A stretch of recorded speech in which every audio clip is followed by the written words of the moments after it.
चलो, तो आप लोग कैसे हैं?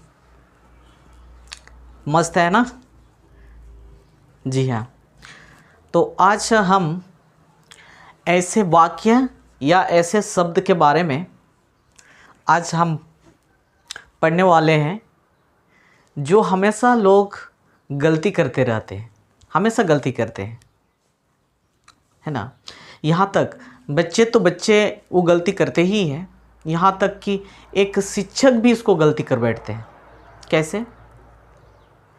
मैंने इसके बारे में मैंने बहुत सारा जो मैंने प्रश्नों को पूछा, लोगों से मैंने बात किया, तो मुझे पता चला ये रियली में जो है सारे जो भी स्टूडेंट्स जो सरकारी स्कूल में पढ़ते हो या प्राइवेट स्कूल में पढ़ते हो, है ना, वो सभी लोग ये गलती करते ही है ना। हालांकि क्या ही बोलें, मैं भी ऐसे ही खुद जो है ऐसे ही स्कूल में मैं भी पढ़ करके आया हूँ, है ना। क्योंकि मेरे शिक्षक ने भी मुझे पढ़ाया था, तो उसने भी ऐसे ही पढ़ाया था, है ना। तो मैं उस गुरु का मैं निंदा नहीं कर रहा हूँ, मैं सिर्फ आपको बता रहा हूँ। लेकिन क्या बताऊँगा, मैंने जो भी इंग्लिश सीखा है मैं उन्हीं गुरु से ही मैंने सीखा है। मैं उनका कतई भी ये नहीं करता हूँ कि ये निंदा नहीं कर रहा हूँ, लेकिन ये रियली बात है। उस गुरु ने मुझे जो सिखाया है, उन्हीं का जो प्रोत्साहन से आज मैं जो है एक टीचर के रूप में भूमिका निभा करके मैं आपको पढ़ा रहा हूँ, है ना। तो उन्हीं से प्रेरणा मिला और मैं आज जो है अंग्रेजी एक सब्जेक्ट के तौर पर मैं आपको बता रहा हूँ, है ना। अगर वो शिक्षक हमें अगर अंग्रेजी सही से ना पढ़ाया होता तो शायद आज मैं आपको जो है अंग्रेजी ना पढ़ा पाता। कहने का मतलब है कि उसने उतना ही अच्छा तो नहीं पढ़ाया था, लेकिन उसी समय जो मोटिवेशनल जो देते थे, अंग्रेजी को जो इतने आसान सब्जेक्ट के रूप में उसने मेरे को पढ़ाया, है ना। जो अंग्रेजी में हमेशा रुचिकर बना रहता था, हमेशा मेरे को इंटरेस्ट लगता था, है ना। तो अब भी शायद वो मेरा गुरु हैं, अभी भी हैं शायद, मैं उनको तो हमेशा याद करता हूँ। गुरु जैसे भी हो, लेकिन गुरु गुरु होता है, ठीक है। तो इस प्रकार का वाक्य है या इस प्रकार का शब्द है जो हमेशा गलती करते हैं, है ना। मैंने यहाँ तक बोला क्या, एक प्राइवेट स्कूल के बच्चे हो या एक सरकारी स्कूल के बच्चे हो। सरकारी स्कूल का बच्चा का तो बात छोड़िए, है ना। मैं रियली बताऊँगा, हमारे जो शिक्षक जो है अंग्रेजी बोलते नहीं थे। पर अंग्रेजी बोलते नहीं थे इसका मतलब ये नहीं कि अंग्रेजी वो नहीं जानते थे, ऐसी भी बात नहीं है ना। और इसका मतलब ये भी नहीं है कि मैं जो है मेरे को ही सब कुछ पता है, सभी टीचरों से मेरे को ही बहुत ज़्यादा ज्ञान है, ऐसे भी बात नहीं है। मैंने इस तरह का रिसर्च किया, यानी इस तरह का बात को मैंने अध्ययन किया और मैंने पाया कि सही में ये लोग हमको ऐसे क्यों बताते हैं, ऐसे गलती क्यों करते हैं, हमको ऐसे पढ़ाना चाहिए था, है ना। मैं उन्हीं चीज़ को बता रहा हूँ, ठीक है। तो मैं टॉपिक को स्टार्ट करने से पहले या उस वाक्य या सेंटेंस को बताने से पहले मैं एक सवाल पूछना चाहता हूँ आपसे। सवाल मेरा है, आप एक सवाल है, प्रथम सवाल जो है ये, इसका मेरे को हिंदी बताइए। इसका यानी गो का मतलब आप क्या समझते हैं? गो मतलब, तो आप कहेंगे सर गो का मतलब किनको नहीं पता है सर। गो का मतलब मैं आसानी से बता सकता हूँ सर। गो का मतलब ये जाना होता है कि नहीं? आपने भी पढ़ा है ना, गो का मतलब जाना, आपको स्कूल में पढ़ाया होगा ना। गो का मतलब क्या होता है? जाना होता है ना। बस मेरे शिक्षक ने भी यही काम किया था। गो का मतलब जाना, कम का मतलब आना, है ना, रीड का मतलब पढ़ना, है ना, ईट का मतलब खाना, रन का मतलब दौड़ना, ड्रिंक का मतलब पीना। यही चीज़ मेरे को भी सिखाया गया था, है ना। रियली में ये गो का मतलब जाना होता ही नहीं है। ये गो का मतलब जाना होता ही नहीं है। जो भी शिक्षक आपको पढ़ाया हुआ है, गो का मतलब जाना, है ना, वो सारा का सारा आपने गलती पढ़ रखा है। आपका मन में यही सवाल आ रहा होगा ना कि सर गो का मतलब जाना नहीं होता तो क्या होता है? क्या आप सभी शिक्षकों से आप महान हैं कि गो का मतलब जाना नहीं होता है, आप बता रहे हैं, है ना। मैं इसका प्रूफ करके दिखाऊंगा आपको। यही चीज़ जो आज का टॉपिक यानी आज का जो है, आज का क्लास में यही हम लोग सीखने वाले हैं, इंपॉर्टेंट है। देखिए, हर एक आदमी गो का मतलब जाना होता है, इस तरह का छोटा सा सेंटेंस से आप लोग गलती करते हैं कि नहीं? आप तो यही रट के लगाए हुए हैं ना, गो का मतलब जाना, है कि नहीं? तो यही आज ऐसे शब्द या ऐसे वाक्य के बारे में हम लोग सीखेंगे जो बिल्कुल हम लोग गलती करते हैं। आपने गलती किया है ना। तो इन्हीं सेंटेंस, इन्हीं वाक्य के बारे में, इन्हीं वर्ड के बारे में हम लोग आज सीखेंगे, ठीक है। तो एग्जाम्पल से समझते हैं। तो जैसे मैंने क्या लिखा, गो का मतलब क्या होगा, ये देखिए जाना। मैं ये नहीं कह रहा हूँ कि ये बिल्कुल नहीं होगा, मैं उनका जो है मैं प्रूव करके भी दिखाऊंगा। मैंने क्या कहा कि इसका अर्थ आखिर क्या होता है ना। आप समझते कैसे हैं इसको, हम लोग समझते हैं, इसको विस्तार से समझते हैं, इसको समझेंगे बिल्कुल, है ना। तो देखो गो का मतलब जाना होता है। सर आप बोलेंगे आपने भी तो गो का मतलब भी जाना ही लिखा ना। मैंने ज़रूर लिखा है गो का मतलब जाना, है ना। मैं आपको समझा रहा हूँ। देखिए सेंटेंस जो है बिल्कुल ये समान है। गो का मतलब जाना भी होता है और गो का मतलब ये जाओ, ये दोनों सही है। ये भी होगा, ये भी होगा, है ना। बात है कि आप जो है वो सिचुएशन पर डिपेंड करता है, यानी ये जो है आपके बोलने का तरीका, यानी आप किस आधार पर बोल रहे हैं उस पर ये जो डिपेंड करता है, उस पर ये निर्भर करता है ना। अगर हम बता देंगे ये गो का मतलब जाना कब होता है, याद रखना, गो का मतलब तब होता है, गो का मतलब जाना तब होता है जब इनको जो है हम ये गो को जो है हम लोग एक शब्द बोल सकते हैं, इसको इंग्लिश में बोल सकते हैं क्या, वर्ड के रूप में इसको प्रयोग कर रहे हैं। इसको किसके रूप में प्रयोग कर रहे हैं, इसको एक वर्ड के रूप में आप प्रयोग कर रहे हैं। क्या ओनली एक वर्ड है, जैसे कि आप बोलेंगे गो एक वर्ड है, तो ये अगर वर्ड के रूप में आप लोग प्रयोग कर रहे हैं तो गो का मतलब जाना होता है। याद रखना है इस बात को।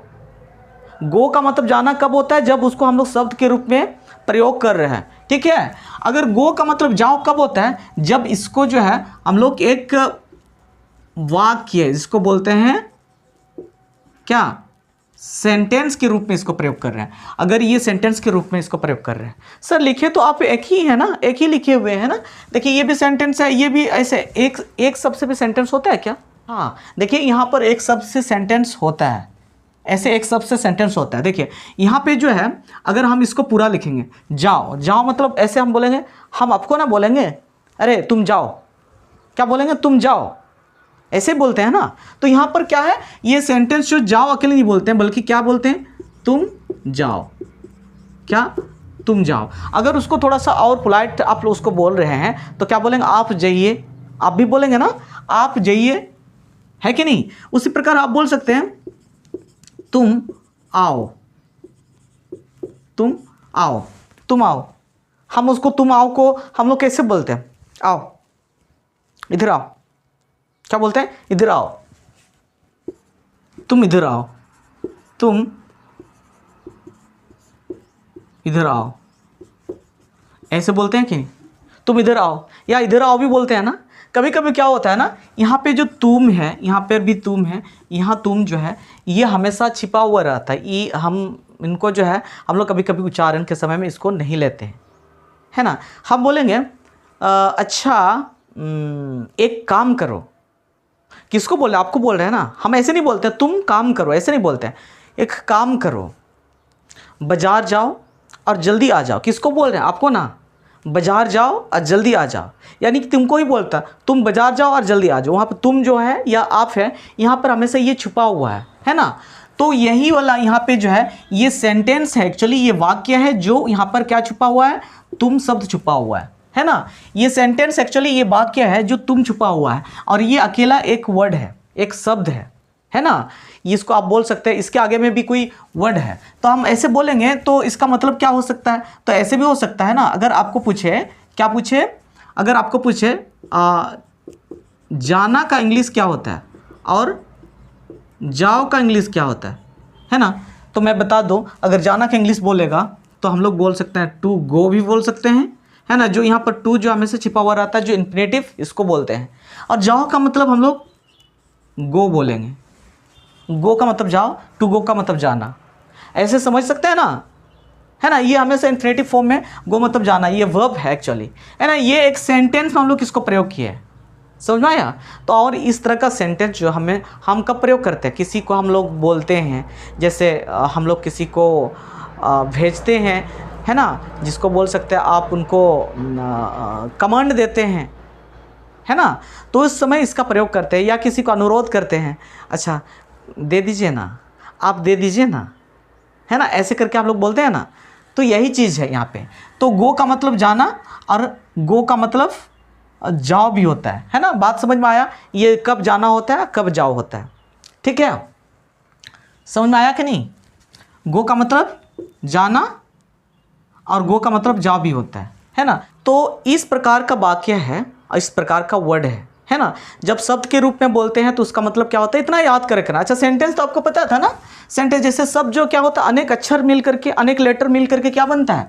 यहाँ पर अगर बोलेंगे तो कितने इंग्लिश में ये कितने वर्ड्स हैं, ये एक तो गो है, जी और ओ से बना हुआ है, तो दो वर्ड मिल करके, जो दो अक्षर मिल करके एक वर्ड बना है कि नहीं, ये गो है, ये बन गया। तो उसी प्रकार ये आप देखिए यहाँ पर जो है कि आगे में क्या है, यू, तो यू छुपा हुआ है ना, ये यू छुपा यू गो, ये तो शब्द हो गया। तो अनेक वर्ड अगर मिल जाता है, अनेक वर्ड, तो ये क्या कहला, अनेक वर्ड मिल करके तो सेंटेंस ना बोलेंगे, ऐसे भी तो समझ में आ रहा, समझ में आया। तो इसी वाक्य को ही आज हम लोग इसको विस्तार से सीखते हैं, समझ में आया। तो आखिर इस तरह का वर्ड क्या होता है, ये आखिर क्या होता है, कहाँ पर प्रयोग होता है, ये सभी चीज़ जो है आज हम लोग सीखने वाले हैं, ठीक है। तो मैं इसको मिटाता हूँ, ठीक है। तो आज यही सेंटेंस को आज विस्तार से हम लोग किसको समझते हैं। तो सबसे पहले हम लोग लिख लेते हैं। तो ये सेंटेंस का नाम क्या होगा, तब ये सेंटेंस का नाम हो जाएगा, ये सेंटेंस का नाम हो जाएगा क्या,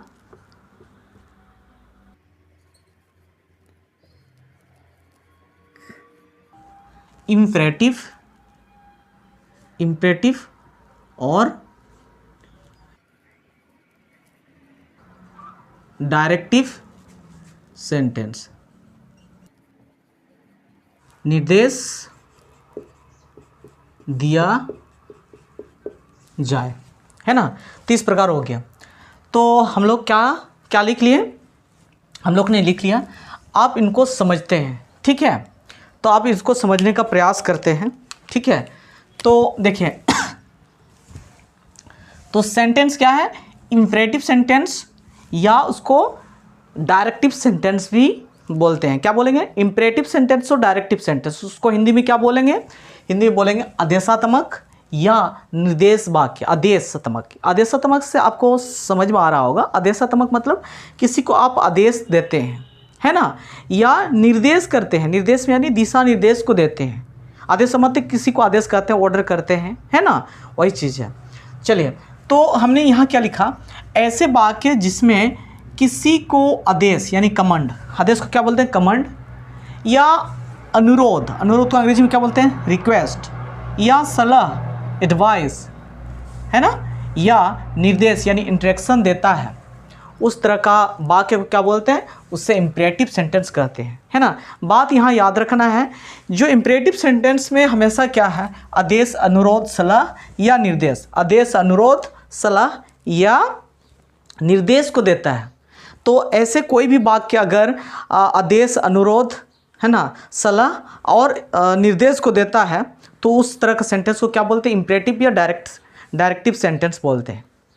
सीधे क्लियर समझ में आया, ठीक है। तो मैंने यहाँ पे लिखा है क्या है, अगर इंग्लिश में आप इसको देखेंगे तो an imperative sentence is a sentence that gives a command, क्या देगा, command, request, advice and instruction. अगर कोई वाक्य हो command, request advice and instruction देता हो तो हम उसको क्या बोलेंगे, उस तरह का सेंटेंस को बोलेंगे इम्परेटिव सेंटेंस, ठीक है। क्या बोलते हैं, इम्परेटिव सेंटेंस। तो यहाँ पर ये बोले that is also called the directive sentence. इस तरह का सेंटेंस को हम लोग क्या बोलते हैं, डायरेक्टिव सेंटेंस भी कहते हैं। इसमें भी लिखा हुआ है, इससे निर्देश वाक्य या डायरेक्टिव सेंटेंस के रूप में भी जाना जाता है। यानी इम्परेटिव सेंटेंस को हम दूसरे शब्द में क्या है, ये डायरेक्टिव सेंटेंस के रूप में भी जाना जाता है। समझ में आया। तो अगर इसका देखेंगे, इम्परेटिव सेंटेंस का प्रकार को देखेंगे तो ये 4 प्रकार का होता है। पहला जो प्रकार होता है ये हमारा क्या सेंटेंस होता है, ये कमांड वाला सेंटेंस होता है, जिससे हमें क्या करता है, आदेश हम लोग जिससे देते हैं, क्या है, जब किसी को जरूरी रूप से कोई काम करने के लिए कहा जाए, जिसको कमांड देते हैं, तो हम क्या बोलते हैं, कमांड वाला सेंटेंस यानी आदेश वाला सेंटेंस, है ना। दूसरा क्या है, रिक्वेस्ट वाला सेंटेंस है। रिक्वेस्ट मतलब क्या होता है, अनुरोध, किसी को आप रिक्वेस्ट करते हैं, जब विनम्रता से कुछ करने के लिए कहा जाए, क्या, कुछ विनम्रता से किसी को कुछ करने के लिए कहा जाए, विनम्रता, जैसे कि प्लीज़ या काइंडली लगा करके हम उस सेंटेंस को विनम्रता बना सकते हैं, और उसको कुछ करने के लिए कहा जाए तो इस तरह का सेंटेंस को क्या बोलते हैं, रिक्वेस्ट वाला सेंटेंस। नेक्स्ट क्या है, एडवाइस यानी सलाह वाला सेंटेंस। सलाह यानी आप किसी को एडवाइस देते हैं, सलाह देते हैं, ऐसे ऐसे करो, है ना भाई, ये वाला ऐसे मत करो। जब किसी को कोई सुझाव दिया जाता है, जब हम सुझाव देते हैं किसी को, है ना, कुछ सुझाव देते हैं सुझाव, तो हम उसको क्या बोल सकते हैं, एडवाइस, सलाह। जैसे कि आपको अंग्रेजी यार सीखना चाहिए, क्या देते हैं, आपको अंग्रेजी सीखना चाहिए, है ना, आपको ये काम नहीं करना चाहिए, या आप इनको क्या दे रहे हैं, निर्देश, सॉरी क्या बोल रहे हैं, सुझाव दे रहे हैं, क्या बोल दे रहे हैं, एडवाइस दे रहे हैं, सलाह दे रहे हैं, सुझाव दे रहे हैं, ठीक है। और ये नेक्स्ट जो टाइप है क्या है, जो नेक्स्ट है इंस्ट्रक्शन या निर्देश बोल सकते हैं। जब किसी को दिशा निर्देश दिया जाता है, दिशा निर्देश यानी इंस्ट्रक्शन देते हैं। इंस्ट्रक्शन मीन्स क्या हो जाता है, जैसे हम कोई व्यक्ति को हम कुछ बताते हैं कि सबसे पहले क्या करना है। जैसे आप अगर मान लिया एक क्या करना चाहते हैं, आप जीमेल अकाउंट को आप खोलना चाहते हैं, तो मैं आपको इंस्ट्रक्शन दे सकता हूँ, निर्देश दे सकता हूँ। तो सबसे पहले क्या करेंगे, आपके जीमेल अकाउंट में जाइए, वहाँ पर प्रेस करिए। प्रेस करने के बाद वहाँ पर 3 लाइन आएगी, है ना, जीमेल अकाउंट में होता है ना 3 लाइन में, उसमें जैसे ही उस पर दबा देते हैं, उसके बाद नीचे में आप स्क्रॉल करिए, नीचे में आपका क्या रहेगा, वहाँ पे एक जो है सेटिंग का जो बटन रहता है, उसमें सेटिंग को वहाँ पर प्रेस करिए। उसके बाद जैसे सेटिंग में आ जाता है तो आपका नया इंटरफेस आ जाता है। उसमें क्या, नया इंटरफेस में आपको पूछता है आपका नेम, या सॉरी गूगल या याहू, कुछ भी जो सर्च इंजन का पूछता है, तो गूगल पे सर्च, वहाँ पर जो है क्लिक करिए। क्लिक करने के बाद आपका नेम और सर नेम या टाइटल को पूछता है, ऐसे करके इसको भर सकते हैं। तो ये हमारा इंस्ट्रक्शन है। या हम किसी को इंस्ट्रक्शन देते हैं, जैसे कि आपको कहीं मार्केट जाना है, तो वो वाला आपको मार्केट जो है कोई ख़ास दुकान है, वहाँ जाना है, तो आप उस जगह तक नहीं पहुँच पा रहे हैं, तो हम आपको क्या कहेंगे कि आप एक काम करिए, आप वहाँ चौक जाइए, चौक से आप जो है एक लेफ्ट तरफ एक रास्ता गई हुई है ना, तो उस रास्ता से सीधा चल जाइए। आगे में एक बड़ा सा एक दुकान रहेगा, है ना, ग्रोसरी दुकान होगा। उस दुकान से जो है आप इसके ऑपोजिट साइड में आप देखिए, वही वाला जो दुकान है जो आप खोज रहे हैं। ऐसे करके हम उसको इंस्ट्रक्शन दे सकते हैं, या डायरेक्शन आप बोल सकते हैं, निर्देश दे सकते हैं, है ना। इस तरह का सेंटेंस को क्या बोलते हैं, आप क्या बोल सकते हैं, निर्देश या डायरेक्टिव सेंटेंस, जिसमें डायरेक्शन हम लोग देते हैं, तो इसलिए इसको डायरेक्टिव सेंटेंस भी कहते हैं। समझ में आया। तो इस प्रकार हम लोग इंपरेटिव सेंटेंस जो है हम लोग समझ गए, ठीक है। तो आप जैसे मैं तभी बता रहा था, इतना में ये सेंटेंस इतना इंपॉर्टेंस है, हाँ भाई इतना इंपॉर्टेंस है, इसी का ही तो प्रयोग करते हैं। अब दिन भर में ना कोई ना कमेंट देते हैं, जैसे आप आ जाओ जल्दी फटाफट आओ, आप यहाँ बैठो, आप इसको हम लोग क्या बोलते हैं, किसी ज़रूरी काम को हम लोग भेजते हैं, अच्छा बाबू तुम थोड़ा सा ये काम कर दो, एक काम करो, एक गिलास चाय बना दीजिए। आप वहाँ पर किसी को बोलते हैं, कमेंट देते हैं, या तो कमेंट देते हैं दिन भर में, या तो कमेंट देते हैं, या रिक्वेस्ट करते हैं, एडवाइस करते हैं, या इंस्ट्रक्शन देते हैं, कुछ तो कुछ करते होंगे दिन भर में। जैसे आपको अगर मतलब भूख लगी है तो मम्मी को क्या बोलते हैं, मम्मी खाना दे दीजिए, है ना, तो खाना दे दीजिए, यानी आप उनसे क्या कर रहे हैं, आप जो उसको रिक्वेस्ट कर रहे हैं खाना दे दीजिए, है ना। और बड़े लोग क्या होते हैं, जैसे कि हम आपको बोलते हैं बेटा एक काम करो ना, वो बुक जो है उसको टेबल के ऊपर में इसको रख दीजिए, तो मैंने क्या किया, आपको कमेंट दिया, आपने उस बुक को टेबल के ऊपर में रख दिया। समझ में आ रहा बात को, ठीक है। तो उस प्रकार ये दिन भर में ये ना कहीं ना एडवाइस देते हैं, या इंस्ट्रक्शन या कमांड रिक्वेस्ट का हम लोग प्रयोग हमेशा दिन भर में करते रहते हैं। लेकिन हम लोग यहाँ पे जो है इस सेंटेंस को कैसे पहचानते हैं, हम लोग आगे लिखेंगे। सबसे पहले आप ये सबको पहले लिख लो, चलिए लिख लिए ना, चलिए तो हम इसको मिटाते हैं, हम लोग नेक्स्ट फिर चलते हैं, ठीक है। अब हम लोग समझते हैं, जैसे इंपरेटिव सेंटेंस है तो उसका कुछ कुछ विशेषताएं हैं, यानी विशेषता मीन्स क्या होता है, उसका कुछ कुछ गुण है, और उसी गुण से हम उस सेंटेंस को हम लोग पहचानते हैं, है ना। तो क्या क्या विशेषताएं हैं, तो हम लोग इसको लिख लेते हैं। तो इंपरेटिव सेंटेंस का विशेषताएं क्या लिखेंगे, इंपरेटिव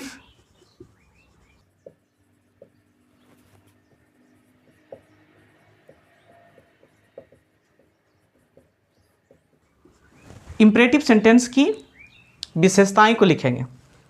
क्या, इंपरेटिव सेंटेंस की विशेषताएं, तो क्या क्या विशेषताएं हैं ना, चलिए, तो सबसे पहले विशेषताएं को हम लोग लिख लेते हैं, ठीक है। विशेषताएं को लिख लेते हैं, उसके बाद समझते हैं, ठीक है। चलिए, तो लिख लेते हैं। ठीक है, तो चलिए आप समझते हैं।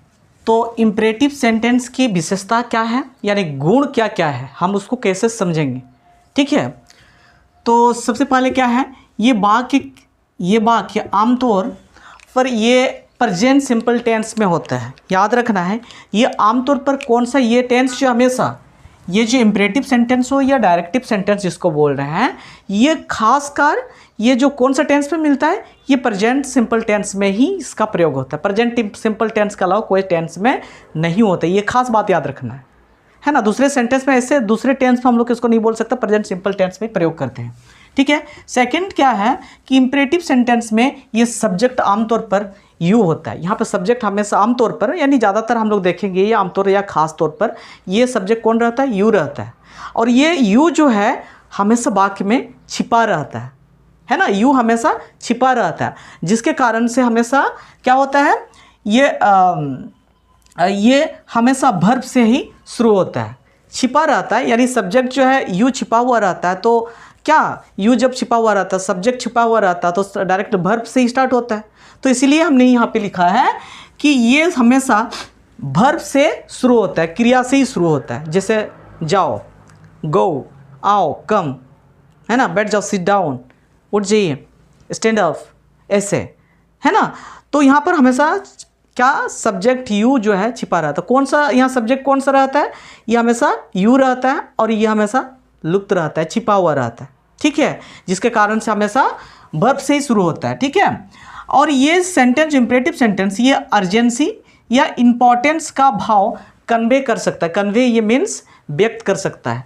ये जो सेंटेंस अर्जेंसी या इम्पोर्टेंस को व्यक्त कर सकता है। इम्पोर्टेंस और इमरजेंसी को, अर्जेंसी है ना, इम्पोर्टेंट और अर्जेंसी को व्यक्त कर सकता है, कन्वे कर सकता है, ठीक है।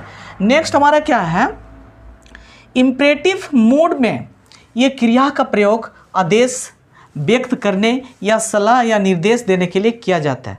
ये जो है ये इम्परेटिव जो मूड में, इम्परेटिव मूड यानी इम्परेटिव का सेंटेंस में ये क्या करता है, आदेश व्यक्त करने या सलाह या निर्देश को व्यक्त करने के लिए इसका प्रयोग करते हैं। यानी हम हमेशा जो है सलाह हो गया, क्या क्या आदेश सलाह और निर्देश का प्रयोग कौन सा टेंस में मिलता है, इम्परेटिव मूड कहिए या इम्परेटिव सेंटेंस में ही देखने को मिलता है, ठीक है। नेक्स्ट क्या है, वाक्य को जोरदार देने के लिए, देखिए वाक्य को यानी सेंटेंस को जोरदार देने के लिए, हम उसको एम्फेटिक देने के लिए क्या प्रयोग करते हैं, क्वेश्चन टैग का प्रयोग किया जाता है ना। यहाँ पे जो है इम्परेटिव सेंटेंस में भी क्वेश्चन टैग का प्रयोग करते हैं। जो हम लोग ने क्वेश्चन टैग वाला सेंटेंस, जो इंट्रोगेटिव सेंटेंस में क्वेश्चन टैग प्रकार का हम लोग पढ़े थे ना, इंट्रोगेटिव सेंटेंस ये 4 प्रकार का होता था। उसमें लास्ट में हम लोग ने क्या पढ़ा था, क्वेश्चन टैग को पढ़ा था ना। वही क्वेश्चन टैग का जो प्रयोग है वाक्य को जोरदार देने के लिए, इम्फेटिक बनाने के लिए क्वेश्चन टैग का प्रयोग करते हैं। समझ में आया, ठीक है। उस प्रकार यहाँ पे कमांड या रिक्वेस्ट को, यहाँ पर सेंटेंस क्या है, नेक्स्ट क्या है, ये कमांड यानी आदेश को, यानी आदेश वाला वाक्य को रिक्वेस्ट में बदलने के लिए, या अनुरोध, आदेश वाला वाक्य को अनुरोध वाला वाक्य में बदलने के लिए उस वाक्य में क्या, प्लीज़ और काइंडली को जोड़ देते हैं। यानी हम किसी काम को, जैसे कमांड हम किसको दे रहे हैं, आओ, जल्दी आओ, है ना। तो आओ जब बोल रहे हैं, ये हमारा क्या हो गया, कमांड हो गया, आदेश हो गया। हम उसी सेंटेंस को अगर हम एक रिक्वेस्ट के तौर पर इसको बदलना चाहते हैं तो उसमें क्या जोड़ देंगे, प्लीज़ या काइंडली। जैसे प्लीज़ कम हियर, है ना, please come here, kindly go there, ऐसे करके बोल सकते हैं कि नहीं, है ना। चलो अब नेक्स्ट क्या है, ये वाक्य के अंत में, ये जो है इम्परेटिव सेंटेंस जो वाक्य है उसके अंत में हमेशा ये तो फुल स्टॉप या नहीं तो ये एक्सक्लामेशन मार्क में समाप्त होता है। क्या क्या रहेगा, लास्ट में एक्सक्लामेशन मार्क रहेगा या फुल स्टॉप उसमें रहेगा। समझ में आया, इसमें कोई क्वेश्चन वर्ड या दूसरा नहीं रहेगा। क्या क्या रहेगा, फुल स्टॉप या एक्सक्लामेशन मार्क, विस्मयादि बोधक चिन्ह का प्रयोग करते हैं, ठीक है। तो इस प्रकार हम ये सेंटेंस को समझ गए, समझ गए कि नहीं? क्या है इसका गुण को समझना। ये सेंटेंस जो हमेशा ये क्या बोलते हैं, ये कमांड का कमांड बोलिए या एडवाइस बोलिए या रिक्वेस्ट बोलिए, इंस्ट्रक्शन का जो ये है जो व्यक्त करने वाला जो वाक्य है, हमेशा कौन सा टेंस में रहता है? ये हमेशा प्रेजेंट टेंस में रहता है। लेकिन प्रेजेंट टेंस तो हम लोग ने पढ़ा है, प्रेजेंट टेंस या बहुत सारा है, यानी प्रेजेंट टेंस का तो 4 होगा ना, तो उनमें से कौन सा? प्रेजेंट सिंपल टेंस में ही इसका प्रयोग होता है। कौन सा? प्रेजेंट सिंपल टेंस, है ना, सामान्य वर्तमान काल में ही प्रयोग होता है इसका। ठीक है, तो हम लोग आगे इसको समझते हैं। इसको एक बार लिख लीजिए।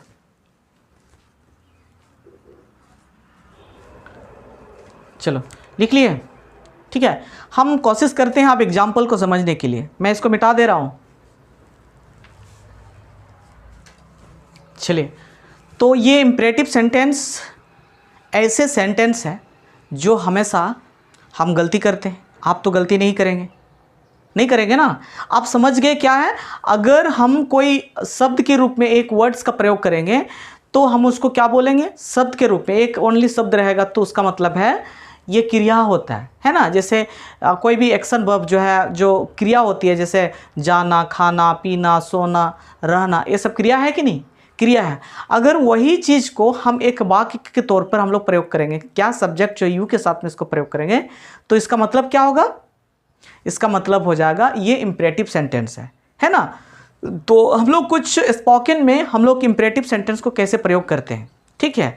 और ये जो है आज का सेशन है, ये बहुत इम्पॉर्टेंट है। मैं हमेशा बोल रहा हूँ कि इम्पॉर्टेंट क्यों है, क्योंकि हम जो कुछ भी बोलते हैं स्टार्ट में, हम लोग जब स्पोकन को शुरू करते हैं, जब हम स्पोकन सीखना जब शुरू करते हैं तो हम इन्हीं सेंटेंस से हम शुरू करते हैं, है ना। किसी को कमेंट सिखाते हैं, अब छोटे छोटे बात को बोलना सिखाते हैं, है ना। तो ये जो है खासकर उन स्टूडेंट्स के लिए ये लाभकारी है और इस सेंटेंस को सीखना चाहिए जो स्पोकन सीखना चाहता हो, है ना। तो उनके लिए ये सबसे पहले इम्परेटिव सेंटेंस को जानकारी ये जो है लेना बहुत ज़रूरी है ना। अगर इम्परेटिव सेंटेंस वो नहीं जानता है तो कोई भी सेंटेंस को नहीं बना पाएगा, है ना। हम यहाँ से शुरू करते हैं। जैसे आप हम बोलेंगे गिव मी योर पेन, तो यहाँ पर गिव डायरेक्टली हम लोग क्या प्रयोग किए? यहाँ डायरेक्टली हम लोग ने प्रयोग किया, वर्ब का प्रयोग किया, गिव मी योर पेन, है ना। ओके, कम इनसाइड, इधर आओ, है ना। गो देयर, वहाँ जाओ, है ना। ऐसे बहुत सारे सेंटेंस हैं। जैसे हम किसी को कमेंट कर रहे हैं, hey go to school, school जाओ। ए come there, come here, go there, है ना। तो इस प्रकार हम इसको प्रयोग कर सकते हैं। तो हम ये जो सेंटेंस है इसमें कुछ एग्जाम्पल को लिखते हैं, है ना, और आप उसको हमेशा डेली लाइफ में इसको प्रयोग करेंगे, ठीक है। तो सबसे पहले हमारा एग्जाम्पल है, इसको देख लेते हैं। एग्जाम्पल हम लोग लिखते हैं, एग्जाम्पल को समझते हैं।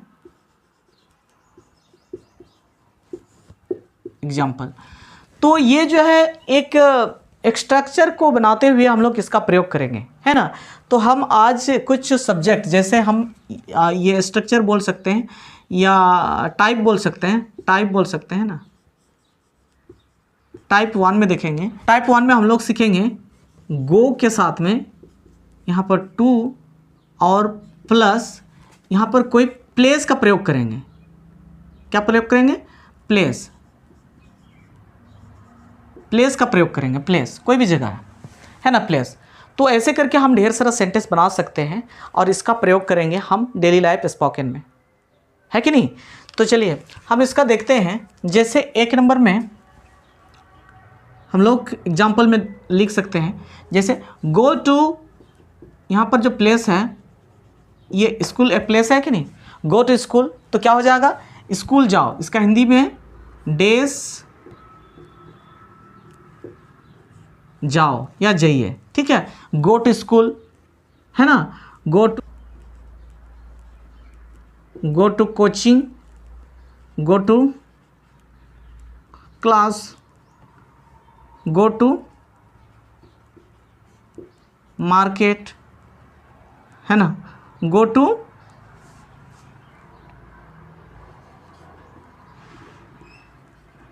रांची। ऐसे करके हम लोग इसको बना सकते हैं कि नहीं, कोई प्लेस लगा करके गो, कहाँ क्या बोल रहे हैं? रांची। स्कूल जाओ, आप कोचिंग जाओ, क्लास जाओ, मार्केट जाओ यानी बाज़ार जाओ, रांची जाओ। रांची भी एक प्लेस है ना, है ना। तो ऐसे ढेर सारा हम लोग इसका प्रयोग करते हुए इसको बना सकते हैं। समझ में आया कि नहीं। हम अगर आपको बोलेंगे आप नदी जाओ, गो टू रिवर। आप हम बोलेंगे तालाब जाओ, गो टू पॉन्ड।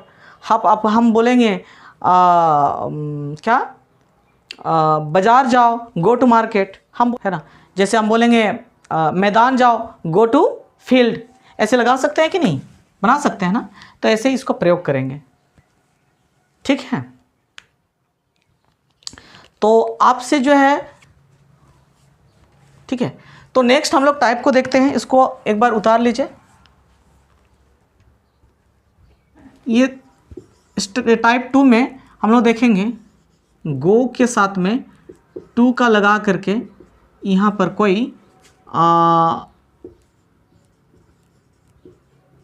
प्रोनाउन का प्रयोग करेंगे। किसका? प्रोनाउन। यहाँ पर क्या प्रयोग करेंगे? प्रोनाउन। जैसे हम बोलेंगे गो टू हिम, क्या प्रयोग करें? Go to him, go to her, go to them. तो इसका हिंदी क्या हो जाएगा? उसके पास।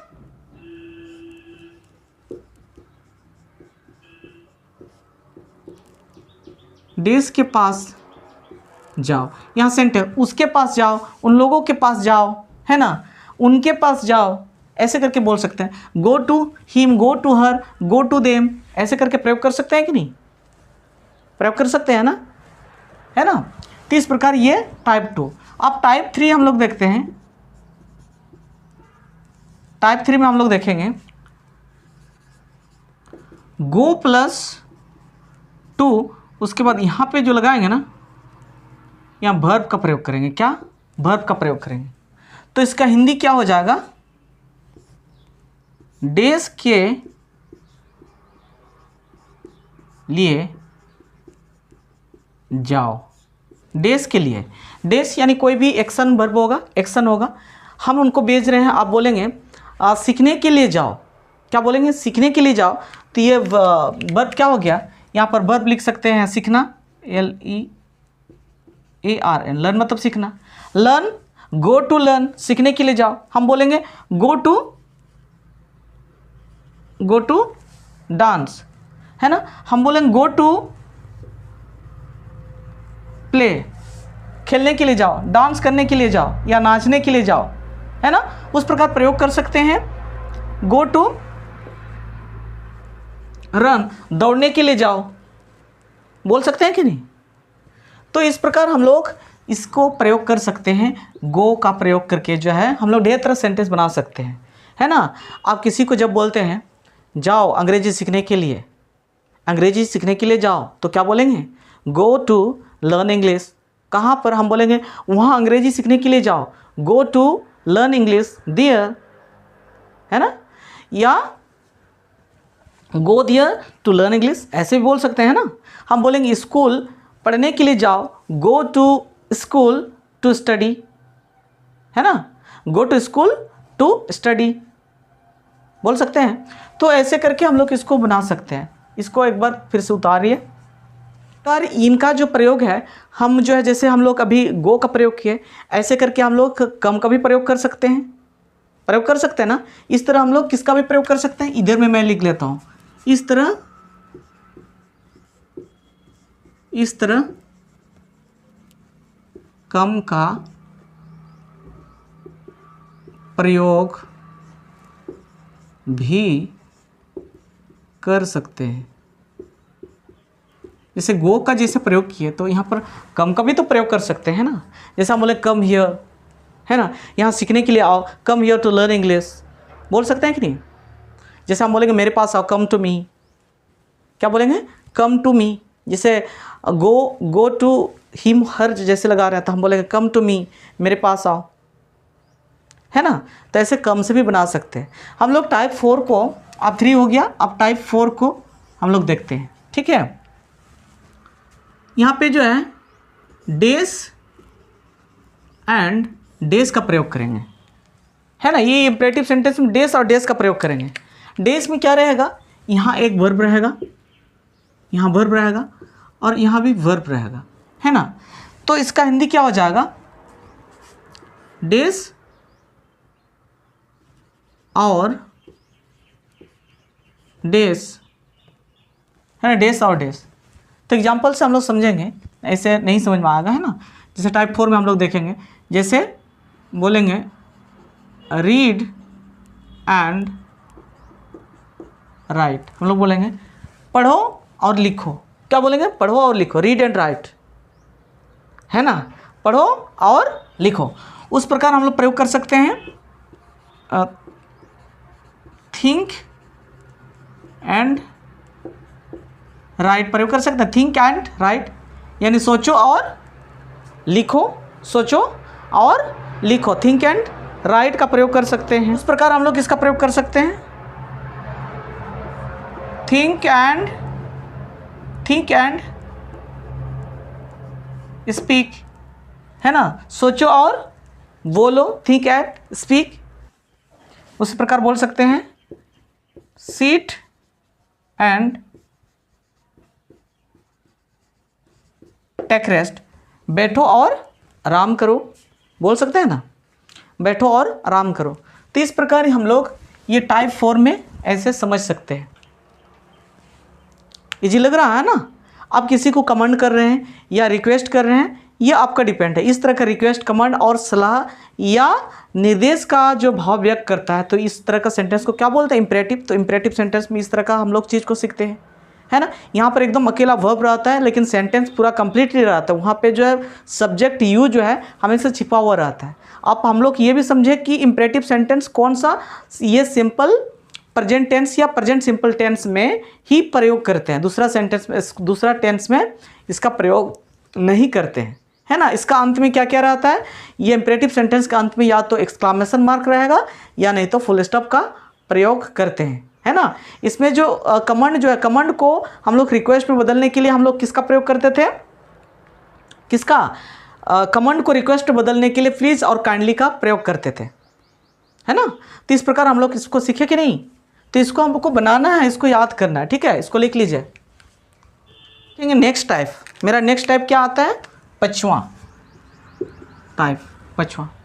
तो हम लोग पांचवा टाइप में जो है, हम किसी वाक्य को किसी वाक्य के आगे में हम लोग प्लीज़ लगा करके यहाँ वर्ब का प्रयोग करेंगे। क्या प्रयोग करेंगे? यहाँ वर्ब का प्रयोग करेंगे, वर्ब का। जैसे प्लीज़ कम, कृपया आइए।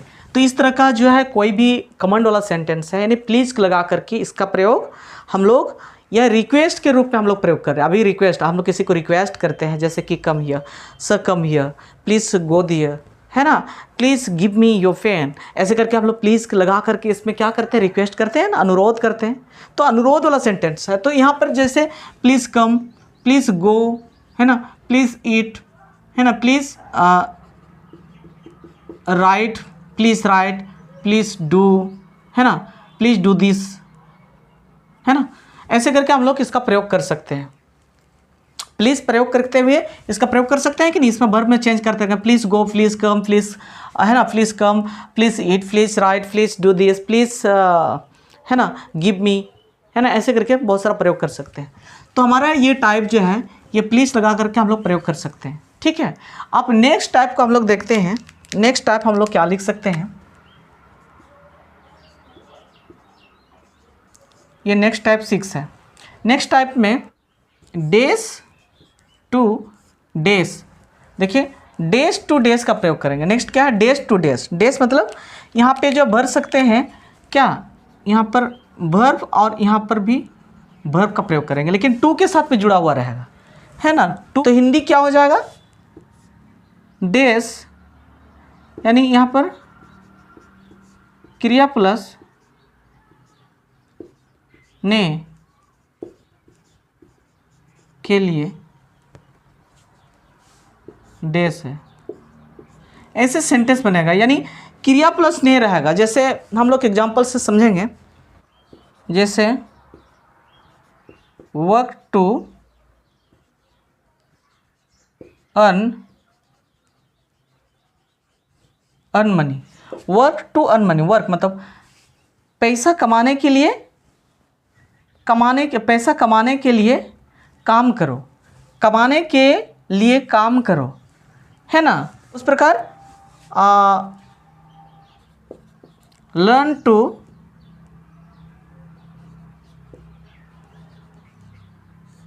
Speak English. Learn to speak English मतलब इंग्लिश बोलने के लिए सीखो, यानी लर्न करो, इंग्लिश बोलने के लिए सीखो, है ना। ऐसे करके हम इसको ढेर सारा इसका भी सेंटेंस बना सकते हैं ना। तो लगभग हम लोग ने टाइप 5 और 6 तक हम लोग ने क्या 1 2 3 4 ऐसे करके 1 to 5 तक हम लोग ने सीखा। प्रकार हम लोग 1 to 6 तक हम लोग ने स्ट्रक्चर यानी टाइप को हम लोग ने सीखा। उसके बाद हम लोग ढेर सारा इसको बनाएंगे। आप मेरा काम था आप इम्परेटिव सेंटेंस या डायरेक्टिव सेंटेंस को समझाना, ठीक है। लेकिन आप इनको कैसे प्रयोग करेंगे घर पे, है ना, तो आप अभी समझ गए। आप कोई पूछेंगे तो आप जवाब तो दे सकते हैं ना। आप तो नहीं बोलेंगे ना गो का मतलब जाना ही होता है, आप तो बोल सकते हैं गो का मतलब जाना भी होता है और जाओ भी होता है। अगर एक शब्द के रूप में प्रयोग करते हैं जिसका अर्थ होता है जाना, ये इन्फिनेटिव वर्ब है ना। अगर उसी को हम लोग अगर एक सेंटेंस के रूप में प्रयोग करते हैं तो उसका अर्थ क्या हो जाएगा, उसका अर्थ हो जाएगा जाओ, है ना। उसी प्रकार जाओ, खाओ, पियो, हंसो, है ना। तो उस प्रकार ये सेंटेंस का प्रयोग हम लोग करते हैं। लेकिन ऐसे ही स्टार्ट में मेरे को ऐसे अगर शुरू से ही हम लोग अगर अंग्रेजी को अच्छा सा पढ़ाता है ना, तो हम जो है अपने क्लास के हिसाब से अंग्रेजी को जैसे हम 10वां क्लास तक पहुंच जाएंगे तो अंग्रेजी में इतना पकड़ आ जाएगा कि 10वां के बाद अगर आप कोशिश करेंगे थोड़ा बहुत कि हम अंग्रेजी में बोलेंगे तो आप बिल्कुल बोल सकते हैं। लेकिन हमें जो है इस तरह का जो है कोई बताया नहीं जाता है ना। तभी हम लोग क्या होते हैं, जब हम 11 12 भी कर लेते हैं ना तब तक जो है हम लोग बोलने नहीं सीख पाते हैं, ठीक है। तो चलिए आप इसको लिख लीजिए।